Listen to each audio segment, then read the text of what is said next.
Our story takes place in Portland, Oregon. Meet Ethan Miller, 24-year-old, rising star in the contemporary art world. Ethan didn't just paint, he breathed color. His loft apartment was filled with canvases of vibrant New York streets, foggy Oregon coasts, and abstract emotions. Critics called him a prodigy. He was just weeks out from his first major solo exhibition in Manhattan, a dream he had chased since he was a kid, scraping money together for cheap acrylics. But life has a brutal way of changing the script. On a rainy November night, while driving down the Pacific Coast Highway, a reckless truck crossed the yellow line. A blinding flash of headlights, the horrific screech of metal, and then absolute silence. When Ethan woke up at the Portland Medical Center, his head was wrapped in heavy bandages. He could hear the steady, clinical beep of the heart monitor and the muffled crying of his father, Marcus, as the doctor gently removed the gauze. Ethan blinked. "Dad, turn on the lights." There was a long, agonizing pause. The doctor spoke in a quiet, trembling voice. "Ethan, the lights are on. We did everything we could, but the nerve damage is permanent. You've lost your sight." Months passed. Ethan returned to his apartment, but it was no longer a studio of creation. It was a prison of shadows. The brushes that used to feel like extensions of his own fingers now felt like cold, useless pieces of wood. He fell into a deep, dark depression. Friends texted, curators called, but Ethan shut everyone out.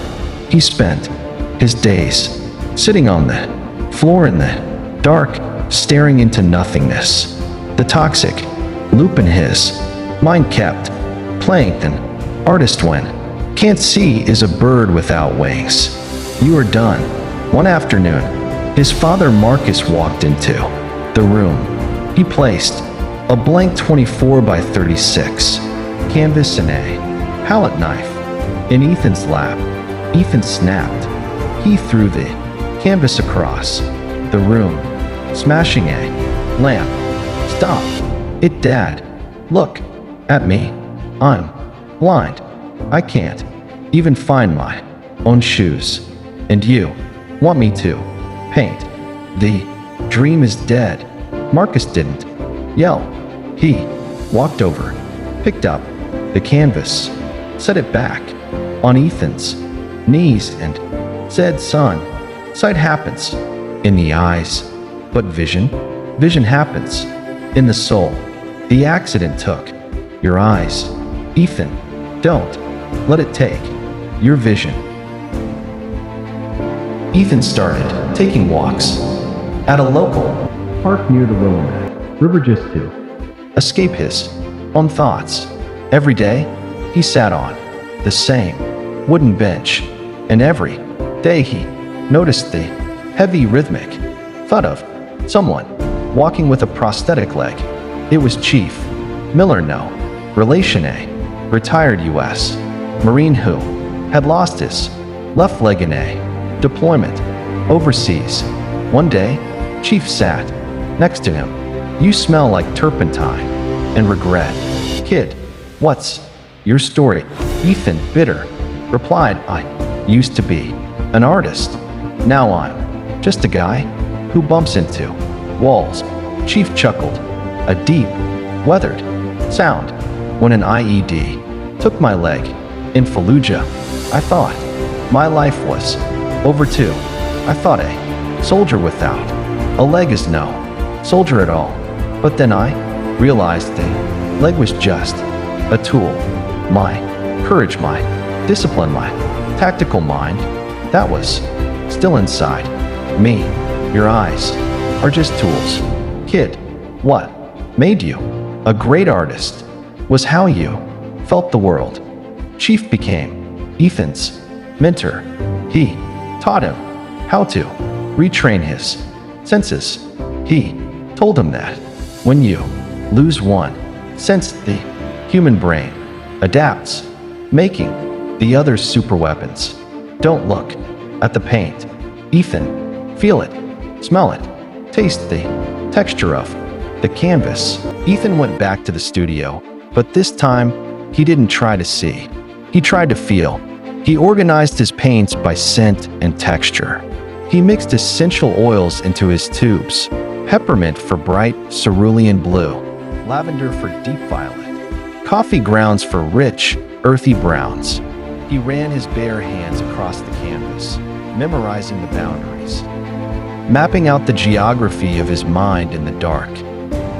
The first few attempts were a chaotic mess. It looked like a child's scribble. People in the art community whispered pity about Ethan. He's lost his mind trying to paint blind. But Ethan didn't care anymore. He wasn't painting for critics or for money or for fame. He was painting to survive. For 6 months, he worked on a single, massive canvas. He poured all his anger, his grief, his heartbreak, and eventually his acceptance into that fabric. 3 years after the accident, the New York Contemporary Art Gala. The gallery was packed with the elite of the art world. In the center of the main hall stood a massive painting covered by a velvet cloth. The buzz in the room was electric. Finally, the curator pulled the curtain down. The crowd gasped. Some people literally covered their mouths. Others had tears welling up in their eyes. The painting was a breathtaking masterpiece. It depicted a silhouette of a man standing in a violent, chaotic storm of jet black and charcoal gray. But bursting from the man's chest was a blinding, cosmic explosion of neon golds, fiery oranges, and electric blues that completely shattered the darkness around him. The texture was so thick and raw, it felt alive. The title plaque read, "The Light Within" by Ethan Miller. The applause was deafening as Ethan walked out onto the stage, holding his father's arm, carrying a white cane. The elite stood on their feet, giving a 5-minute standing ovation. Ethan stepped up to the microphone, smiled into the flashing cameras he couldn't see, and said, "Every single one of us will face a moment where our world goes completely dark. It could be a tragedy, a failure, a broken heart, or a lost dream. But remember this, the darkness outside is just an illusion. It is only when the world outside goes quiet that you can finally hear the fire burning inside you. Do not let your circumstances paint your life. Take the brush, trust your soul, and paint your own way out."